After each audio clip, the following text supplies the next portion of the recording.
Praise the Lord everyone. कैसे आप सभी? मैं हूं पास्टर अभिनव और मैं आपका स्वागत करता हूं हिंदी बाइबल स्टडी क्लास के एपिसोड नंबर 12 में।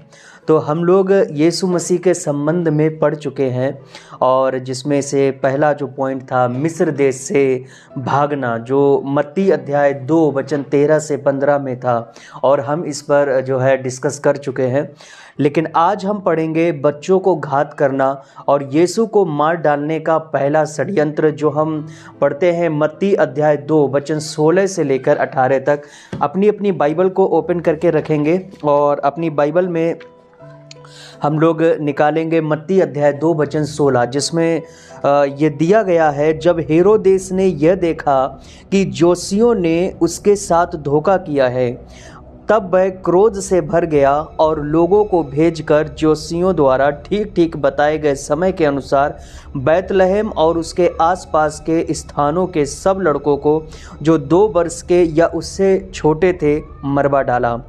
तो यहाँ पर हमने देखा कि दूत से संदेश पाने के बाद जोशी जान गए थे कि हेरोद के मन में क्या चल रहा है, और उसने उसकी योजना को समझ लिया और वो स्वप्न द्वारा, जैसा कि उनको बताया गया था कि हेरोद के पास दोबारा वापस ना लौटना, वो लौट जाते हैं दूसरे मार्ग से और चले जाते हैं। जब उसको पता चलता है कि जोशियों ने उसके साथ धोखा किया है, तो वह 2 वर्ष के या उससे छोटे जो बच्चे थे, लड़के थे, उनको वो मरवा डालता है। लेकिन वो ऐसा क्यों करता है? वह 2 वर्ष के और सब छोटे लड़कों को क्यों मरवा रहा है? क्योंकि आपको पता है जोशी लोग जब यीशु से मिले तो वो लगभग 2 वर्ष के थे या उससे छोटे थे, और हेरोद यह बात जानता था कि उसकी उम्र अब लगभग इतनी ही हुई होगी।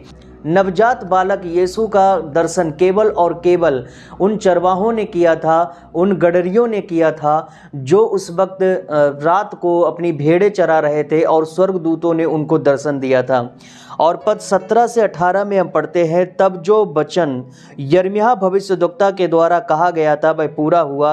रामा में एक करुण नाद सुनाई दिया, रोना और बड़ा विलाप। राहेल अपने बालकों के लिए रो रही थी और शांत होना ना चाहती थी, क्योंकि वे अब नहीं रहे। यहाँ पर हम देखते हैं कि ये जो है भविष्यवाणी ये पूरी हो जाती है, जो कि यिर्मयाह अध्याय 31 वचन 15 की एक भविष्यवाणी है। इसीलिए हम दोनों वचनों को, यिर्मयाह अध्याय 31 वचन 15 को और मत्ती अध्याय 2 वचन 18 को, हम लोग इसे डार्क ग्रीन से हाईलाइट करेंगे, क्योंकि ये भविष्यवाणी पूरी हो चुकी है। ओके, तो यहाँ पर मैंने बाइबल ऐप खोल रखा है और ये हमारा बाइबल ऐप है, ठीक है। तो यहाँ पर निकालते हैं मत्ती अध्याय 2 और वचन 17 निकालते हैं, जो कि यहाँ पर वचन 18 में भविष्यवाणी दे रखी है। 17, तब जो वचन पर यिर्मयाह भविष्यद्वक्ता के द्वारा कहा गया था पूरा हुआ। रामा में एक करुण नाद सुनाई दिया, ठीक है। तो यहाँ पर हम डार्क ग्रीन, आपको देखो कलर दिख रहा है, मैंने इसको डार्क ग्रीन कर रखा है। रामा में एक करुण नाद सुनाई दिया और रोना और बड़ा विलाप। राहेल अपने बालकों के लिए रो रही है और शांत होना ना चाहती थी, क्योंकि वे अब नहीं रहे। आप अपनी बाइबल में डार्क ग्रीन कलर से इसे कलर हाईलाइट करेंगे, ठीक है। और यह भविष्यवाणी किसकी है? यिर्मयाह की भविष्यवाणी है, ठीक है। तो यिर्मयाह अध्याय 31, यहाँ पर हम देखते हैं अध्याय 31 वचन 15 में ये भविष्यवाणी देखो दे रखी है। क्या लिखा है कि सुन, रामा नगर में विलाप और बिलक बिलक कर रोने का शब्द सुनने में आता है।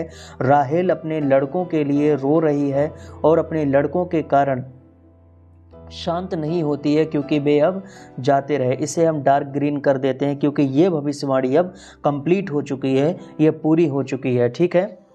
इसके बाद अब तीसरा भाग आता है, जिसे बोलते हैं मिस्र से लौटना। पहले मिस्र को भागना, अब मिस्र से लौटना। मत्ती अध्याय 2 वचन 19 से लेकर 23 तक में हम इसे पाते हैं। मिस्र से लौटने की घटना में वचन में लिखा है, हेरोदेस के मरने के बाद प्रभु के दूत ने मिस्र में यूसुफ को स्वप्न में दिखाई देकर कहा। एपिसोड नंबर 7 में मैंने यूसुफ के 4 स्वप्न बताए थे, जिनमें से यह स्वप्न तीसरा था। अगला वचन कहता है कि उठ, बालक और उसकी माता को लेकर इजराइल के देश में चला जा, क्योंकि जो बालक के प्राण लेना चाहते हैं वो मर गए हैं। फिर वचन 21 में पढ़ते हैं, वह उठा और बालक और उसकी माता को साथ लेकर इजराइल के देश में आया। तो यहाँ पर हम देखते हैं कि यूसुफ परमेश्वर की सारी आज्ञाओं का पालन कर रहा है, और जबकि उनको पता था कि यहाँ पर खतरा है, लेकिन फिर भी वो गए क्योंकि उसने परमेश्वर की बातों पर विश्वास किया। जो भी परमेश्वर ने कहा कि परमेश्वर कह रहा है कि लौट जा, तो अब मुझे लौटना ही होगा। इसी प्रकार यूसुफ के समान हमें भी आज्ञाकारी बनना चाहिए। जैसा कि यूसुफ ने कोई खतरा नहीं देखा बल्कि परमेश्वर पर विश्वास किया और बस वो चल दिया। और इसी प्रकार जब हमारा भी विश्वास बढ़ेगा तब परमेश्वर हमसे बातें करेगा और हमें अगुवाई देगा, क्योंकि हम उसकी अगुवाई में चलना स्वीकार करते हैं। आज बहुत से लोग उसकी अगुवाई में चलना स्वीकार नहीं करते, वो अपनी मर्जी से चलना स्वीकार करते हैं, क्योंकि वो अपने आप में देखते हैं कि खतरा है कि नहीं है। जबकि परमेश्वर कहता है नहीं है तो चलना है, तो बस चलना है। और यूसुफ ने ऐसा ही किया था, और हमें भी इसी प्रकार समर्पित जीवन जीना होगा। उसके बाद पद 22 और 23 में हम पढ़ते हैं, परंतु यह सुनकर कि अरखिलाउस अपने पिता हेरोदेस की जगह यहूदिया पर राज्य कर रहा है, वहां जाने से डरा। फिर स्वप्न में परमेश्वर से चेतावनी पाकर गलील प्रदेश में चला गया।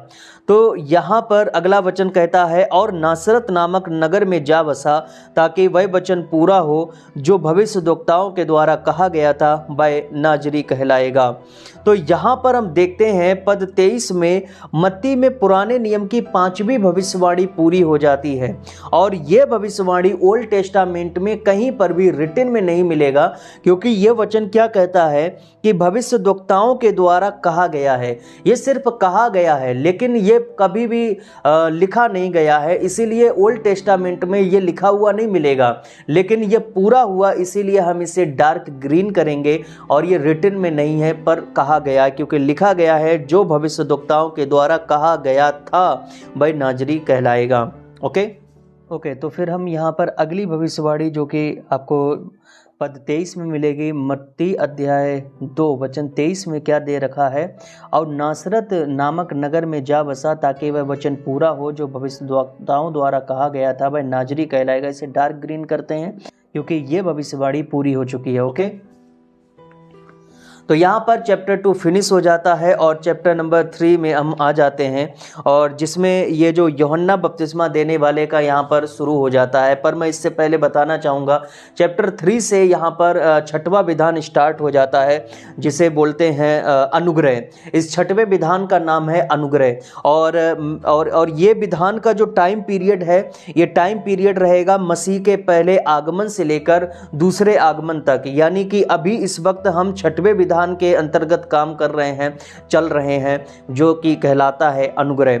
और ये 7 विधान हैं, ये 6वां है पर एक और विधान होगा, पर ये 7 विधान है। इनके ऊपर अलग से एक वीडियो मैं जल्द ही तैयार करूंगा, और जिससे आप जान जाएंगे वो 7 विधान कौन कौन से हैं। तो यहाँ पर यूहन्ना बपतिस्मा देने वाले की हम सेवकाई को देखते हैं। पद 1 को हम पढ़ते हैं, उन दिनों में यूहन्ना बपतिस्मा देने वाला आकर यहूदिया के जंगल में यह प्रचार करने लगा। तो यहाँ पर हम ये देखते हैं, यूहन्ना बपतिस्मा देने वाला, पुराने नियम में यूहन्ना बपतिस्मा देने वाले को अंतिम नबी के रूप में भी बताया गया है, और परमेश्वर के न्याय के विषय में ये लोगों को हमेशा चेतावनी दिया करता था कि अपने अपने मनों को फिराओ, क्योंकि स्वर्ग का राज्य निकट आ गया है। और यूहन्ना बपतिस्मा देने वाले का काम यह था कि वह परमेश्वर के चुने हुए अर्थात मसीह के आगमन की घोषणा करे, लोगों को बताए कि तुम्हारे बीच में एक उद्धारकर्ता प्रकट हुआ है और तुम उस पर विश्वास करो और उद्धार पाओगे। हालेलुया। और यूहन्ना के पिता का नाम जकरिया था और उनकी माता का नाम इलीशिबा था। आप सभी जानते हैं, लूका रचित सुसमाचार अध्याय 1 में ये सब मिलता है। और जन्म से पहले उनका पूरा वर्णन दिया गया है कि स्वर्गदूत जिब्राइल आते हैं और जकरिया को दर्शन देते हैं और बताते हैं कि तुम्हें एक पुत्र उत्पन्न होगा बुढ़ापे में, और उसका नाम तुम यूहन्ना रखना। और वो लोग उसका नाम यूहन्ना रखते हैं। और ये सारी बातें हमें आगे चलकर हम सीखेंगे। जब लूका रचित सुसमाचार शुरू होगा तो हम और भी बातें यहाँ पर देखेंगे। और यूहन्ना बड़ा होकर जंगल में स्वर्ग के राज्य की घोषणा करने लगा कि मन फिराओ, स्वर्ग का राज्य निकट आ गया है। और वह लोगों को चेतावनी देता रहता था। वो कहता था, इस सांप के बच्चों, तुमको किसने चिता दिया? वो सबको चेतावनी देता था, बताता था कि तुम ये काम नहीं करना। और वो चेतावनी दे देकर लोगों को बताता रहा कि स्वर्ग का राज्य निकट आ गया है। यूहन्ना हमेशा जंगलों में रहा करता था और ऊंट के बालों से बना हुआ वस्त्र वो पहनता था और कमर में चमड़े का पटुका बांधे रहता था और उसका जो भोजन था टिड्डियां और वन मधु था। अब यहाँ पर कन्फ्यूजन लोगों को हो सकती है कि ये टिड्डियां क्या हैं। मैं आपको बताना चाहता हूँ, ये एक यूनानी वर्ड है एक्चुअली में, जिसमें जो है कनान देश में एक पेड़ पाया जाता है जिसका नाम है करोब। उसकी जो फलियां निकलती थी जो खाने योग्य होती थी, उन फलियों को टिड्डियां कहा जाता था। वो ये फलियों को खाया करता था और वन मधु आप सभी जानते हैं शहद, वो इसको चखा करता था। यूहन्ना अपने प्रचार में हमेशा अब्राहम की संतान कहने वाले जितने इजरायली थे और वो ये मानते थे कि वो परमेश्वर द्वारा ऐसे ही स्वीकार कर लिए जाएंगे, उन्हें किसी और पर विश्वास करने की जरूरत नहीं, उनके घमंड को वो तोड़ा करता था और बताया करता था कि केवल और केवल अब्राहम की संतान होने से परमेश्वर द्वारा आप स्वीकार नहीं कर लिए जाओगे। और यूहन्ना इस बात पर जोर दिया करता था कि तुम्हें मसीह को ग्रहण करना होगा, तब परमेश्वर द्वारा आप स्वीकार कर लिए जाओगे और परमेश्वर उस मसीह को, उस उद्धारकर्ता को तुम्हारे बीच में भेजने जा रहा है। और यूहन्ना केवल उन लोगों को बपतिस्मा दिया करता था जो अपने पापों के लिए बहुत खेदित हो जाते थे और वह परमेश्वर के राज्य में प्रवेश करना चाहते थे, तो वह उनको मन फिराव का बपतिस्मा दिया करता था कि मन फिरा लिया उन्होंने और आज से ये नया जीवन शुरू करेंगे। और कई लोगों ने तो यूहन्ना को ही मसीह मान लिया, पर यूहन्ना ने पूरा क्लियरिफिकेशन दिया। उन्होंने कहा मैं मसीह नहीं हूँ, वह तो मुझसे ज़्यादा पावरफुल है, मुझसे ज़्यादा सामर्थी है, मैं उसके जूते का पैबंद खोलने के योग्य भी नहीं हूं, वह मुझसे मोस्ट पावरफुल है। और यीशु मसीह ने यूहन्ना की तुलना एलिय्याह नबी से की है और बताया है कि वह एक ऐसा नबी था जिसके बारे में बहुतों को यह विश्वास था कि परमेश्वर द्वारा जगत के न्याय से पहले वह लौट कर फिर आएगा। और यीशु ने यह भी कहा है कि यूहन्ना का काम लोगों को परमेश्वर के आने वाले राज्य के लिए तैयार करना है। हेरोदेस अंतिपास जो हेरोद महान का पुत्र था और अरखिलाउस का भाई था, उसने यूहन्ना को पकड़वाया और उसने उसकी हत्या करवा दी, उसको मरवा डाला बंदी गृह में। ये सब हम आगे पढ़ने जा रहे हैं, ठीक है। तो आज इस एपिसोड को मैं यहीं पर समाप्त करता हूं और एपिसोड नंबर 13 में हम लोग कुछ खास देखने जा रहे हैं। वो है यूहन्ना के 30 धर्म सिद्धांत जो आपको शायद नहीं पता होंगे। मैं उस 30 धर्म सिद्धांतों को बताऊंगा जो आपको बाइबल में जल्दी जल्दी नहीं मिलेंगे, पर है बाइबल में ही सब कुछ, पर मैं आपको सिखाऊंगा। जो एपिसोड नंबर 13 होगा वो बहुत इंपॉर्टेंट होगा आप लोगों के लिए। और यूहन्ना ने जो भविष्यवाणियां की, यूहन्ना की सभी भविष्यवाणियों पर हम फोकस करेंगे और यूहन्ना की सफलताओं पर हम फोकस करेंगे। तो ये 3 चीजें जो बहुत इंपॉर्टेंट हैं, इन पर हम देखने वाले हैं।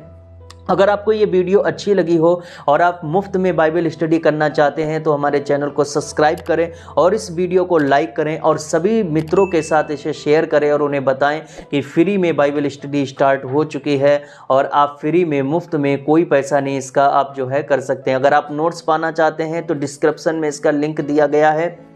हमारे चर्च ऐप को डाउनलोड कर लीजिएगा और वहाँ पर आपको लिंक मिल जाएगा एडमिन पैनल पर, ठीक है।